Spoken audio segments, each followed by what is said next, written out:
কালকে রাতে বানিয়ে নিয়েছিলাম মেথি চিকেন। মেথি চিকেনের সাথে রুটি বা পরোটা খুব ভালো লাগে খেতে। তোমরাও একবার ট্রাই করতে পারো, এই রেসিপিটা দুর্দান্ত হয় রুটি বা পরোটার সাথে। তার সাথে ছিল গোল গোল করে কাটা পেঁয়াজ। মেথি চিকেন করার জন্য প্রথমেই মেথি শাকগুলোকে ভালো করে ধুয়ে নিতে হবে। তারপর কড়াইতে মেথি শাক, অল্প পেঁয়াজ, খুব সামান্য এই উপকরণ লাগে এটা বানাতে, দিয়ে ভালো করে হালকা করে ভেজে নিতে হবে। আমি এতে একটু ধনেপাতাও অ্যাড করেছিলাম। এই মিক্সটাকে মিক্সিতে পেস্ট করে নেব।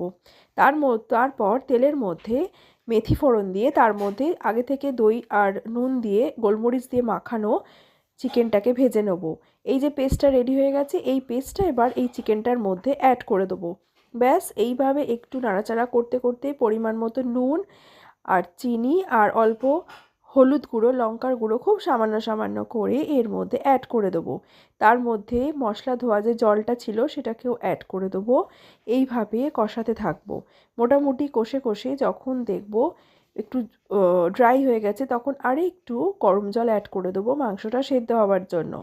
তারপরে দেখব যখন ছেড়ে এসছে, তারপরে রেডি হয়ে যাবে। তেল ছেড়ে এলেই রেডি হয়ে যাবে আমার মেথি চিকেন। গরম গরম রুটি বা পরোটার সাথে ডিনারে অথবা অন্য কোনো অকেশানে সার্ভ করুন মেথি চিকেন। দুর্দান্ত হয় টেস্ট। আর লাস্টে কিন্তু একটু ঘি দিতে ভুলবেন না। টাটা।